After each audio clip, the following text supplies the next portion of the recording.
Centro Integrado de Atendimento à Saúde.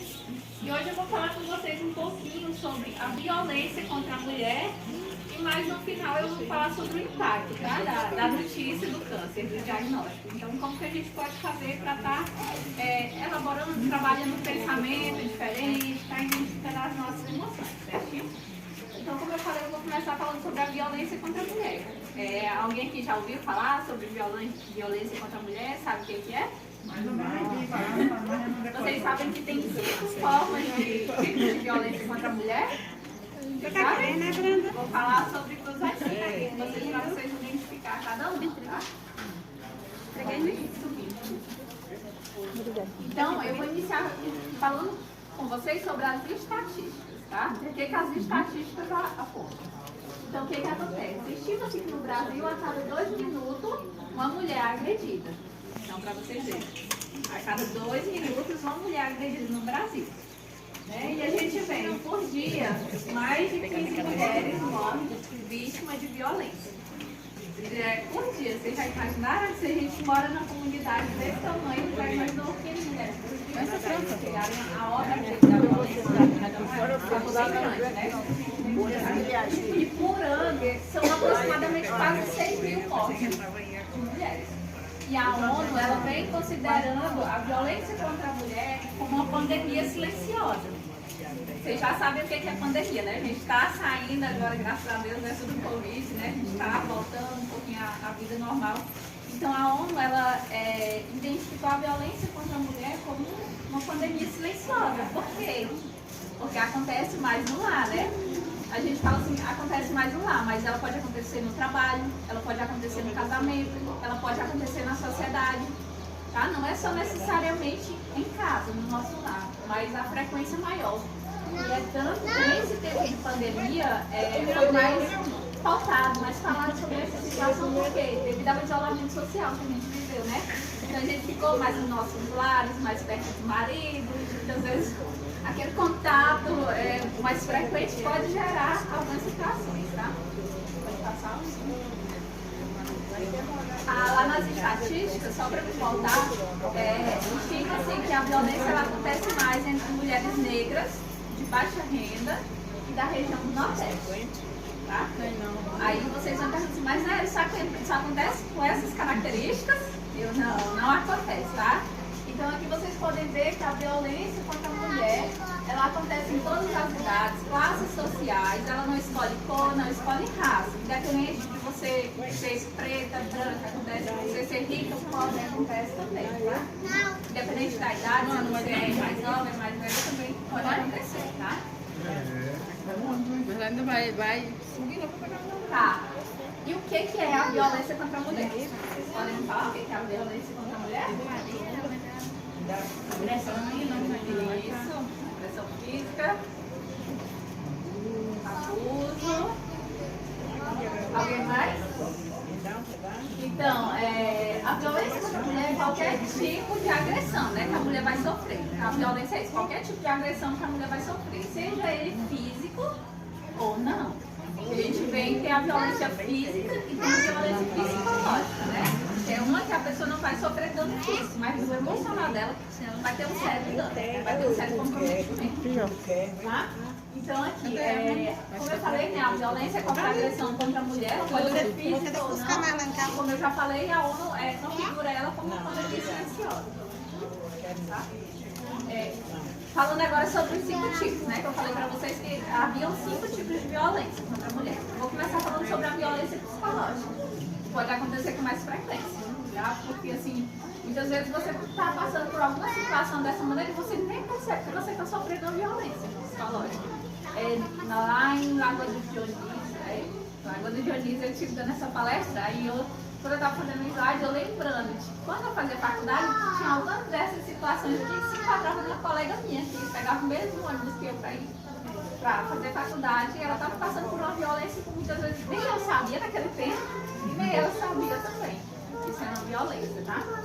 Então, a violência psicológica é qualquer tipo, né, de violência que venha causar dano emocional, diminuir a autoestima da mulher, que acontece, o parceiro diminuir a autoestima da mulher também nessas situações, ou então qualquer ato que vá prejudicar o bom desenvolvimento da pessoa, tá?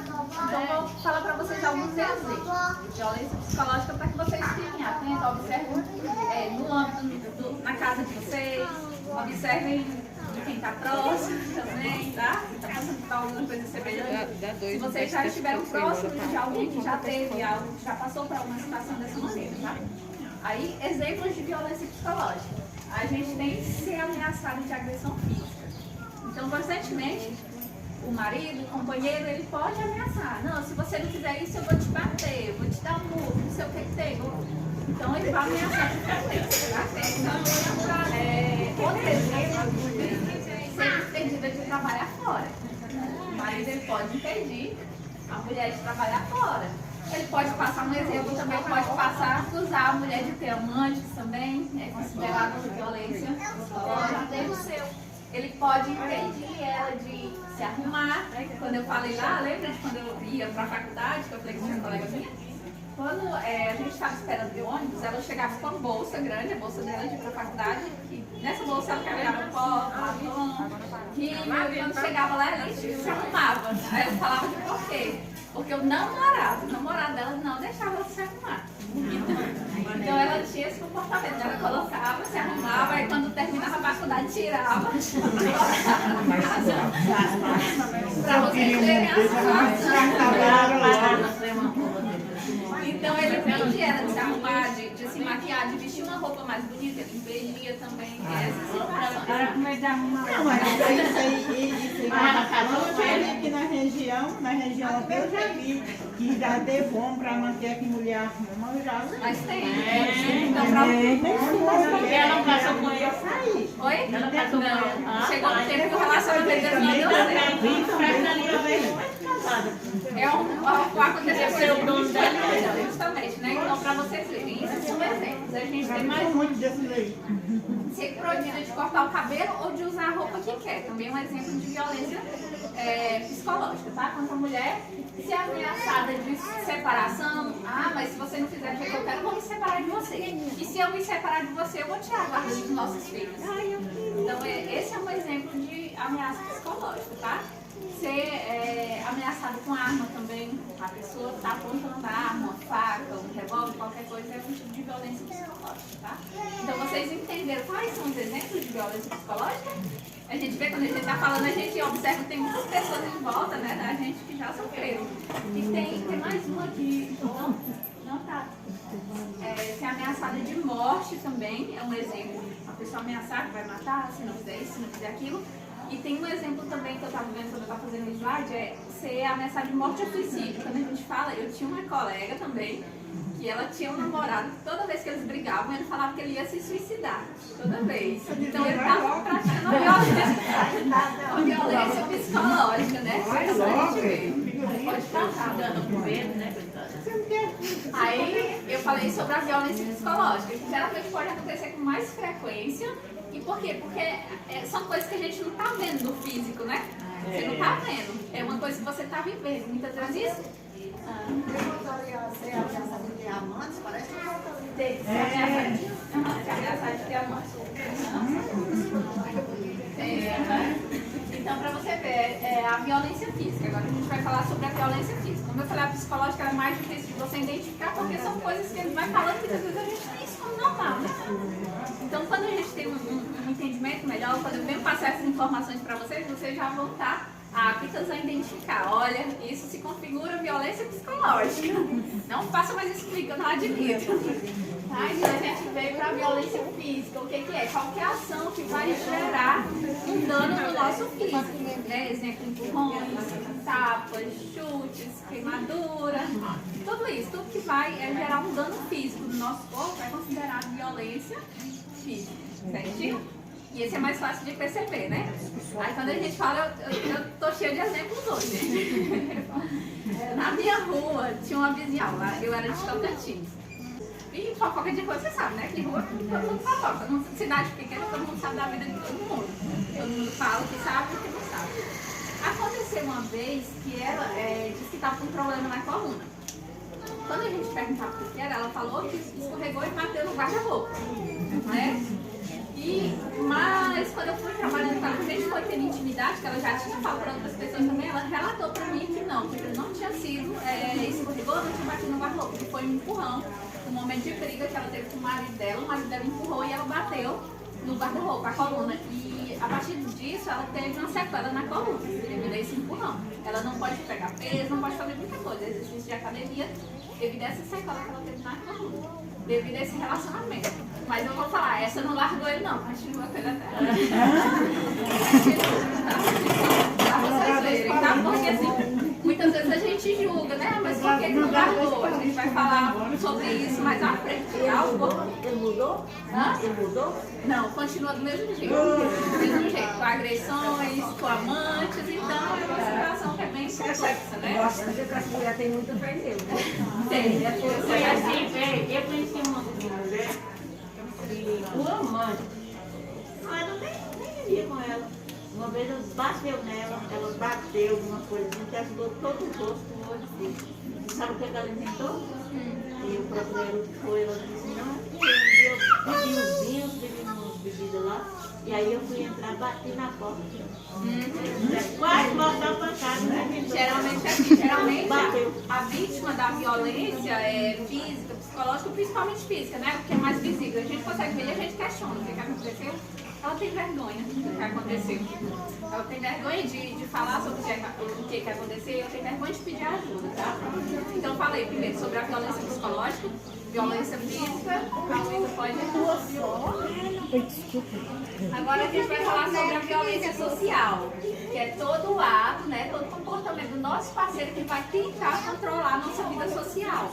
Exemplo, eu não posso mais ter momentos com familiares deprimidos, ele vai me podar, ele vai querer me tirar dessa situação, né? Não quer que eu participe dessas... Não, mas vamos lá, não vamos isso, não, vamos ficar aqui mesmo. Olha que daí. Muitas vezes vai querer deixar você trancado em casa, tirar as informações, e ele pode até regular telefonemas que você faz para alguém, ou pode tirar seu telefone para você não ter redes sociais, não entrar em contato com ninguém, tá? Então, essas são formas de violência social. E se tua mãe tiver um irmãozinho também? Se tua mãe tiver outro neném, ela vai ser tua também.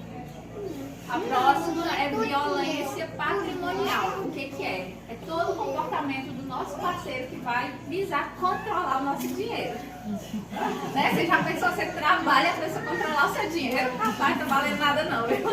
Mas acontece, infelizmente a gente sabe que isso acontece, tá? Então assim, ele vai tentar controlar o seu salário, né? Ele pode tentar controlar. Vai ser uma pessoa que vai controlar o dinheiro que ele dá pra você. Se você é uma dona de casa e o parceiro sai pra trabalhar, você, fulano, oh meu bem, me dá um dinheiro pra isso, ou me dá só um dinheiro, fulano, eu tô precisando de dinheiro, pra que você quer? Né? O que você vai fazer? Então ele fica questionando pra que o que vai fazer. Isso é um tipo de uma violência patrimonial, tá? E muitas vezes o que acontece? Se ele dá algum dinheiro pra você, ele pode ameaçar de retirar esse dinheiro que ele tá dando pra você. Tá? Então tudo que envolve essa questão de econômico, de dinheiro, ele vai tirar de você, tá? Violência patrimonial. E a gente vem à última, violência sexual. Vocês já viram falar sobre violência sexual? Já? Então o que é? É todo o comportamento do nosso parceiro que vai forçar a gente a ter algum tipo de ato sexual que a gente não queira, tá? Exemplos dessa violência sexual. Muitas vezes o parceiro ele vai colocar para que a parceira ela tenha relação sexual de alguma posição que ela não quer. Ele não, eu quero assim, então nós vamos fazer assim. Eu vim em tal lugar assim, a gente vai fazer assim. Muitas vezes ela não quer fazer desse jeito. Então isso é uma violência sexual. Ele pode pressionar a sua parceira para que ela fique com outras pessoas. Entende, né? Ele vai pressionar para que ela fique com outras pessoas.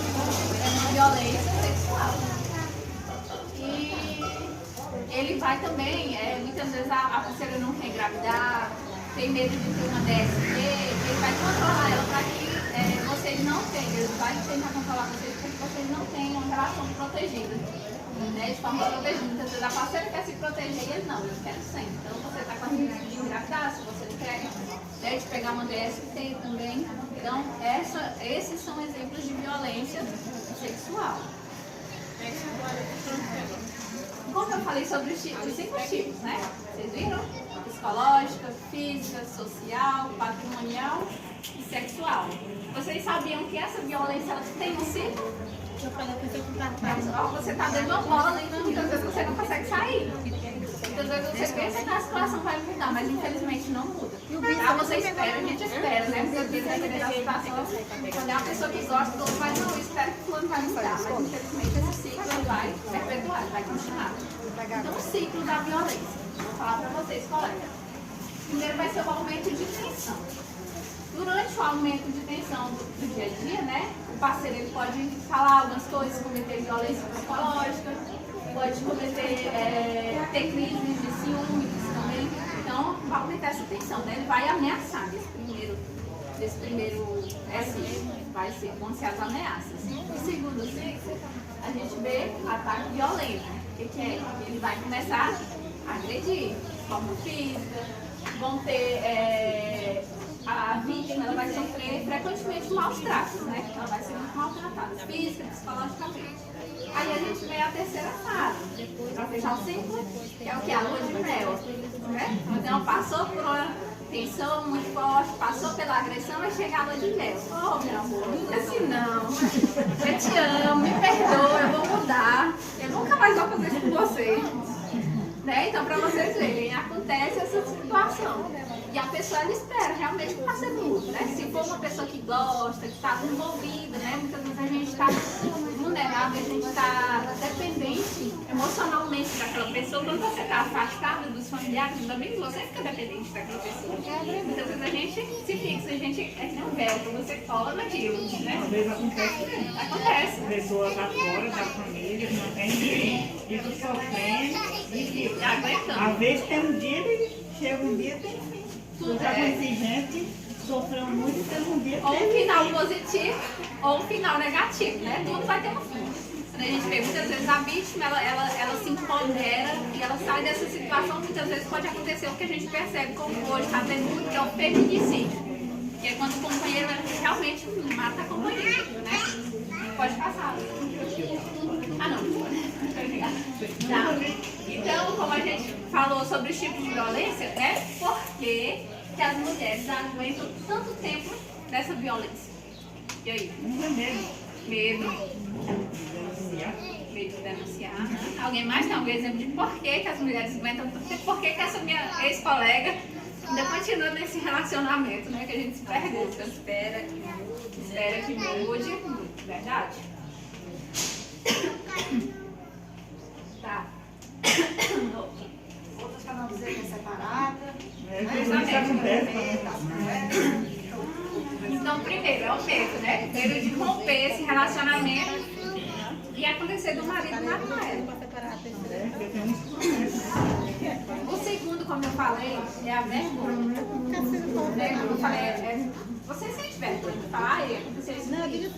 Aconteceu tal coisa. A gente tem essa vergonha porque nós estamos numa sociedade que é muito crítica, né? Eu falo assim, que dificilmente você vai ter pessoas para te ajudar, mas para te criticar, a gente tem muito. Então, isso influencia você esconder, né? Você reprimir, você guardar isso só para você.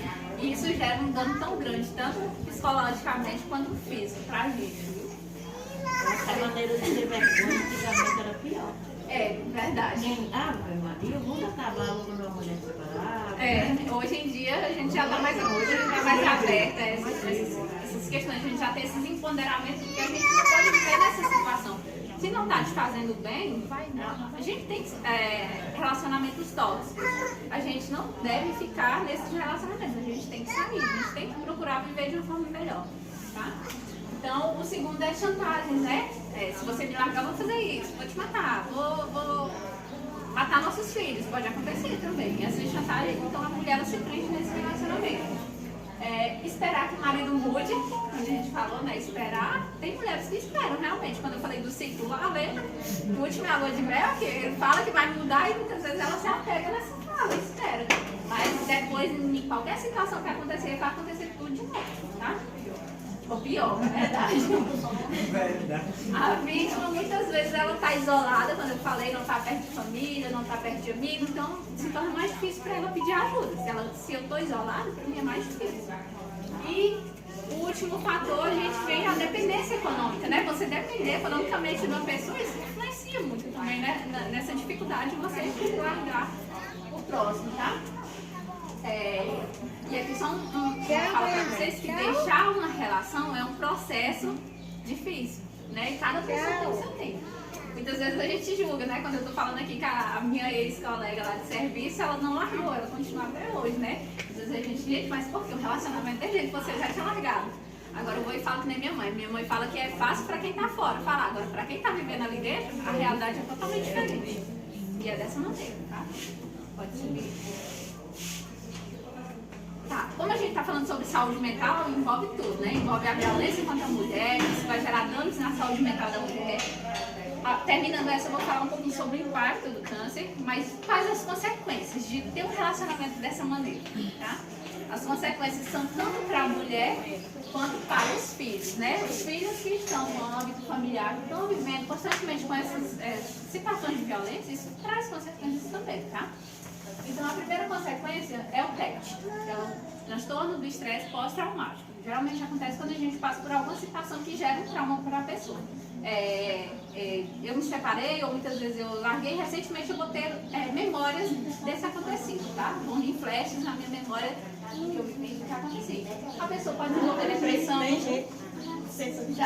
a pessoa pode desenvolver ansiedade, a pessoa pode ter um distúrbio do sono, tá? Ela pode ter um comportamento destrutivo, ela passa a usar mais álcool, a usar drogas, tá? E as consequências físicas. A gente vê que pode acontecer uma gravidez indesejada, uma DST, ou então qualquer lesão que possa vir ter no físico, né? Também. Exemplo de novo da minha colega lá. Pode subir. Tá. Eu falei, né? Lá sobre a violência. Então, o que vocês entenderam sobre a violência? Deu para entender as 5 formas, 5 tipos de violência, quais são os exemplos para vocês identificar tanto se acontecer com vocês ou em quem está próximo de vocês? Deu? Deu para pegar? Deu para vocês entenderem um ciclo também, que muitas vezes a gente pensa que vai mudar, vai chegar na lua de mel e não chega. A gente está esperando essa lua de mel e essa lua de mel nunca chega, né? No véu, verdade, né?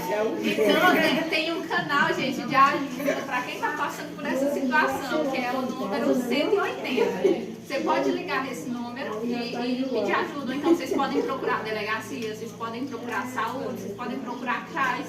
Lembrar que vocês não estão sós. Vocês podem chegar nessas pessoas, né, que são profissionais, que tem que ter o sigilo. Quando a gente fala, quando você trabalha, você tem que ter o sigilo. Então, vamos tentar te orientar o que você pode fazer, tá? Diante daí. Aí, como a gente está falando sobre saúde mental também, agora eu vou falar sobre o impacto, né, da notícia do câncer. Quando a gente fala, aqui alguém já teve, ou conhece alguém que já teve câncer? Já tive 2 primas que Já teve? Morreu, né? Eu tô falando em geral, porque eu vou falar do impacto emocional, tá? Mama, colo de útero, qualquer diagnóstico de câncer que você tem, porque assim, quando a gente recebe esse diagnóstico de câncer, você já tem isso como assinar sua sentença de morte, né? Mas por quê? Porque a gente tem referências. O que são referências? Referências, exemplo, esqueci quem foi que falou que já teve, uma que morreu, né? Ela disse que teve 2 primas que chegaram a falecer. Então a sua referência diante do câncer é negativa, né? Porque já teve esse acontecimento. Não, eu tive 2 primas que tiveram câncer e chegaram a falecer. Possivelmente, a hipótese, se você recebesse um diagnóstico de câncer, você já ia ter pensamentos negativos diante dessa situação. Ah, meu Deus, fulano de tal teve assim e faleceu, né? Então a gente vê que o que vai ditar, o que vai ajudar na saúde mental são a forma como a gente pensa, né? O pensar ajuda nessa situação. E nós vivemos numa sociedade que a gente tende a focar no negativo, né? Eu já tomei, na filhole, eu descobri por Natal, eu estou lá na tomografia da hospital. Aí, eu estava com 9, bem pequenininho. Aí eu fui para São Paulo. E como que foi para a senhora? Pode falar. Quando a senhora teve esse diagnóstico? Não, eu fiquei assim, a minha cunhada ficou mais preocupada que eu. Aí quando eu cheguei no médico, aí o médico falou assim, não, vai ter que operar. Eu falei, não vou operar nada. Eu não vou operar porque todo mundo fala que era um maligno, né? Falou assim, ela falou assim, Por que não? Eu disse, porque o povo fala que não tem remédio, que mata. Eu falei assim, e o médico? Sou eu, você ou o povo? Muito bem. Aí eu falei, não, mas eu deixei meu filho lá na Bahia, eu fui para São Paulo. Eu vou bancar ele. Você falou assim, Antônio, escuta, eu vou te falar, se você ficar aqui para fazer a cirurgia, eles são um moldinho assim. Você tirar ele não saiu para lugar nenhum. Você tirar ele, você vai ver seus filhos. Se você não tirar, seus filhos vão ficar com você. E aí, como Porque que você ele vai ficar, ele vai se afastando. Não pensa que fica quieto. Esse problema aí, se tirar do jeito que eu daí, ele nunca saiu para lugar nenhum. Você tirou uma coisa. E aí, se você não tirar, ele vai. Enquanto ele não te matar, ele não consegue. Ele vai sair de Mas você é dessa em forma todo mesmo. Por lugar. isso que a gente faz essas ações de prevenção, justamente para isso, para informar vocês os sintomas, o que vocês podem fazer, como que vocês podem prevenir, porque quanto mais cedo for diagnosticado, melhor é pra gente. As possibilidades de chances, elas são bem maiores. Aí eu tá? consegui. Fui lá nos 3 no hospital, uns queriam 10 mil operações no cérebro, 2006. Aí o outro médico lá, que era particular, falou, não adianta, é melhor ir pro sul. Aí eu fui pro hospital de São Paulo. Outra amiga está aqui contando a história hoje. Com 5 meses eu já tinha feito a cirurgia. Muito bem. E aí eu vim, graças a Deus, fiquei lá, depois ele falou que estava liberado. Não mais nada. Aí eu faço exame rotina. Tá. Todo ano eu vou. Isso é bom fazer, tá? Então, como eu falei pra vocês, né? O Tirei impacto a da mama. nossa- Tirou? Tirei. Ainda estou em tratamento ainda também. Também, né? Um exame de rotina também. Justamente. Então, para vocês verem o tanto que esse impacto dessa notícia, desse diagnóstico é grande. Umas pessoas reagem de uma forma, outras pessoas reagem de outra, né?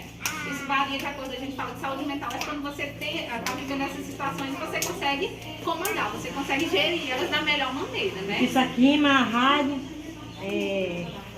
meu cabelo caiu tudo. Acontece. Esse tratamento que a gente fala, ele é um pouco agressivo, né? E ele mexe com a autoestima da gente. E é o que a gente tem que tentar trabalhar também. Frisar a questão da autoestima, tá? Muitas vezes o cabelo da mulher, a mulher é tudo, né? Com cabelo. De cabelo, seio. Então, o que você pode reforçar em vocês? Né? Se o meu cabelo não tá do jeito que eu gosto, se o meu seio não tá do jeito que eu gosto, o que eu posso chamar a atenção de outra parte do corpo, né? A gente tem que trabalhar para empoderar mais a mulher, para levantar essa autoestima dela, porque é essencial pra gente. Mesmo com a autoestima lá em cima, a gente consegue viver o dia inteiro, né? Consegue passar por muita Eu coisa. também, mas foi fraquinha no programa do cabelo. Então, como eu falei, né, a notícia, ela é bem difícil, né? De difícil compreensão e aceitação, quando a gente fala. E vão ter pessoas que vão altamente ter pensamentos negativos quando recebem Na hora essa assim, a notícia. senhora ficou mais preocupada que eu e minhas cunhadas. Eu falei assim, ó, entrega na mão de Deus. Mas Se vier pra mim, ele pode vai me passar. dar. E com Deus adianta. Mas é devido às referências, né? Quando eu falei. Você não Aí, aguenta. tá. Como eu falei, né? Todos nós, a gente tem uma série de referências. A gente ouve na mídia, a gente ouve dos amigos, a gente ouve dos familiares, a gente ouve de quem já passou por isso. Então, diante dessa referência que a gente vai tendo, a gente vai formulando uma ideia. Não, se Maria, se acontecer comigo, vai ser assim, assim, vai acontecer com fulano, com ciclano. E muitas vezes pode nem ser, né? Cada pessoa vai reagir de uma forma diferente. Pode ser. Esse estresse faz dar você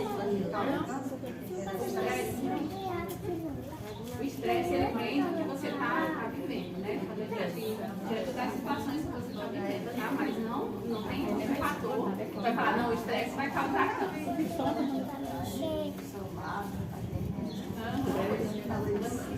É quando a gente fala, né? A gente sabe que todos nós temos as células cancerígenas, né? Todo ser humano tem. Tem elas. Aí a gente tem que ver como a Luísa falou, exercício, a fisioterapeuta Luísa 1, Luísa 2. As Luísas falaram, tanto exercício, alimentação, né? O autocuidado que a gente tem que ter com a gente, tudo isso vai prevenir, tá? Essas questões. Não tem isolado, tá? Então, quando eu falo o câncer, ele pode trazer referências positivas e negativas. Isso vai variar de acordo com os acontecimentos, com o que já aconteceu comigo ou com quem está próximo de mim. Vai variar de acordo com as informações que a gente tem, né? O que você obteve de informação na mídia, do amigo, da família. E de acordo com a nossa personalidade. Tem umas pessoas que são mais calmas, mais tranquilas, mais zen, e tem outras que são isso. Né? Então isso varia de acordo com a personalidade, tá? Eu vou dar um exemplo para vocês verem, tá? Na situação de uma pessoa que teve alguém, vou ler para vocês aqui. Um exemplo, uma pessoa que teve um parente com câncer e que foi curado pode ter uma visão sobre a doença diferente de outra pessoa que passou pelo sofrimento, teve reações físicas intensas, né? E chegou a falecer. Então a gente vê, né? Uma pessoa que passou por esse processo e que passou bem, beleza. Uma pessoa que teve esse processo e não passou bem, chegou a falecer, então... você acha que essas duas pessoas, uma que teve uma pessoa que passou bem, uma que teve uma pessoa que não passou bem, vão ter o mesmo tipo de pensamento quando tiver o diagnóstico? Não, né? Isso vai influenciar, tá? O pensamento da pessoa tem. Então, cada pessoa tende a utilizar essas referências, essas ideias de acordo com o que viveu. Pode ser. Tá? Como eu falei, então a gente tem que tentar trabalhar esse pensamento. Como que a gente trabalha psicologicamente esse pensamento? Porque a gente fala pensamento automático, né? Muitas vezes você passa pela situação, vem de uma vez, acontece, né? Então, observar, se questionar se esse pensamento que você está tendo é verdadeiro, né? Muitas vezes, o que me faz acreditar que vai acontecer assim? Qual a evidência que eu tenho de que realmente vai acontecer quando eu estou pensando? Eu sempre falo, gente, pensamento não é evidência, né? Você pensar não quer dizer que vai acontecer da forma que você pensou. Agora, se não, vai acontecer, porque tal dia aconteceu dessa maneira. Aí eu vou falar, vocês estão super generalizando as coisas, né? Porque uma coisa aconteceu sem que todas as outras vão acontecer dessa maneira, tá? Então a gente se questiona, né? Se é verdadeiro, se não é. Tenta pensar positivo, ajuda também nessa situação. Você tem um pensamento mais positivo. Eu sempre falo a diferença do pensamento positivo para o pensamento negativo. Eu dou até um exemplo. Se eu contar uma piada aqui pra vocês agora, vocês vão achar engraçado. Vão só rir. Se eu contar daqui 2 horas, vocês não... Alguém vai só rir aqui um pouquinho. Se eu contar amanhã, piorou. Ninguém vai. Essa perda pra família. Essa daí eu já vi, já enjoei já. De novo, mulher, tô com essa piada. Então, e se a gente estiver passando por uma situação triste, a gente vai chorar agora. Se a gente lembrar daqui 2 horas, a gente vai chorar de novo. E se a gente lembrar amanhã ou depois de amanhã, a gente vai chorar de novo. Então, para vocês verem o foco que a gente tem nas situações negativas, né? Então, passando a trabalhar esse pensamento que a gente tem, né? Tentar evidenciar ele, tá? Qual a evidência de que é assim, vai acontecer assim? Qual a evidência de que não vai acontecer assim? A gente tem que procurar evidências que vão ser a favor ou contra desse pensamento, tá? São formas da gente lidar, da gente ter uma saúde mental em dia, tá? Eu tenho os 2 pensamentos. Tem os 2? Tem. Vai de acordo com as... É porque eu tive uma irmã que dizem que hoje eu não acredito muito que foi. Ela com 11 dias que ela descobriu que tinha câncer na coluna, ela morreu. Com 11 dias.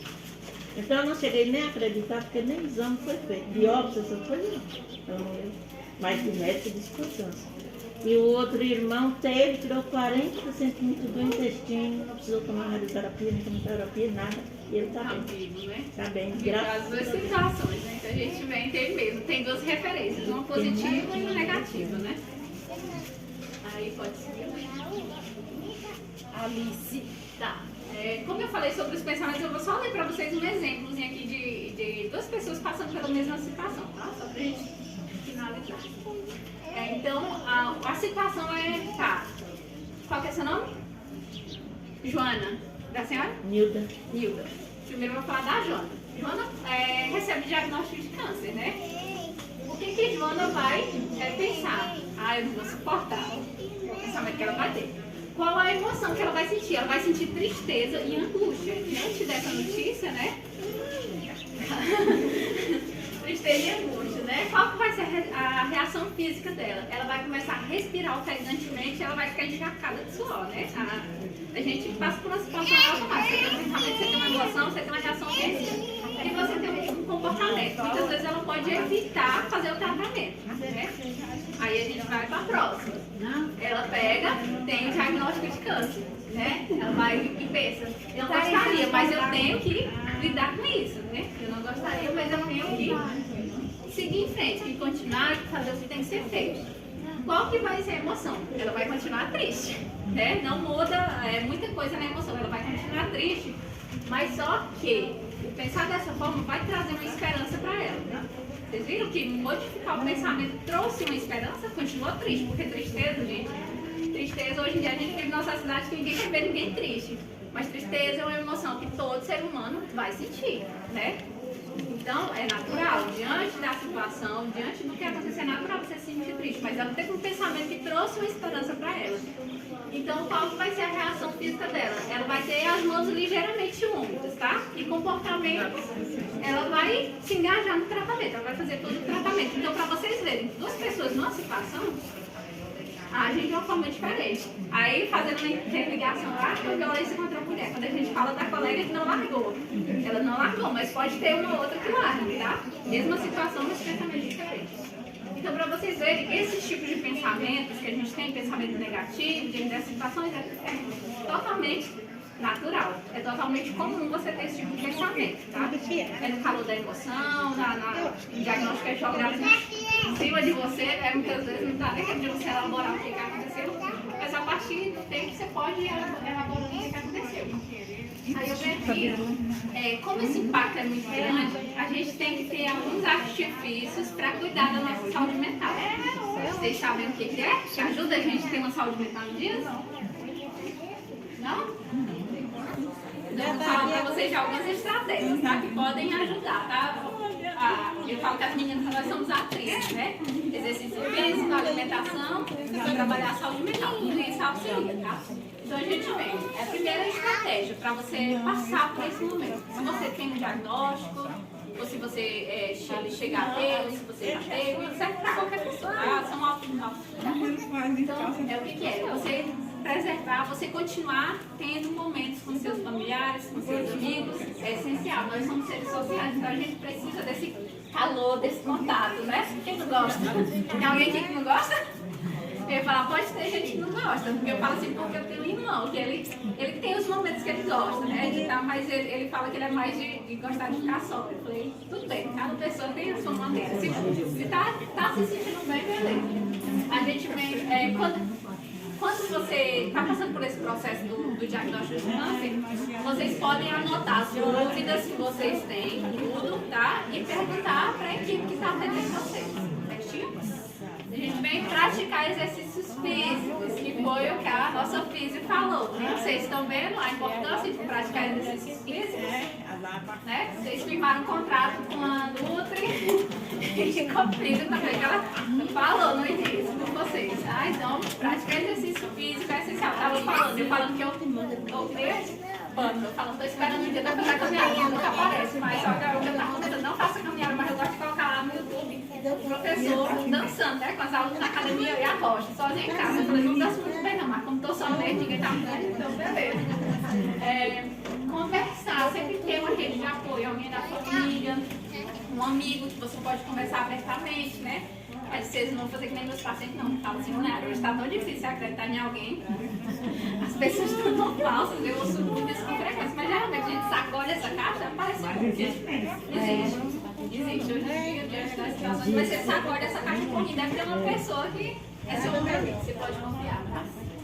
Se você é uma pessoa que trabalha, você não deixa de trabalhar, tá? Porque você deixar de fazer essas coisas que eu estou falando vão influenciar para que você continue no aspecto mais negativo, tá? Que tem um adoecimento da sua saúde mental. Se você tem um projeto de vida, mantenha esse projeto de vida, continua. É essencial a gente ter um projeto de vida, tá? O que você quer? Como que você se imagina daqui a 5 anos? O que você quer para daqui no final do ano que vem? Então você formula um projeto de vida e vai em frente, tá? Quando eu falei ter pensamento positivo ajuda, tá? Nessa situação.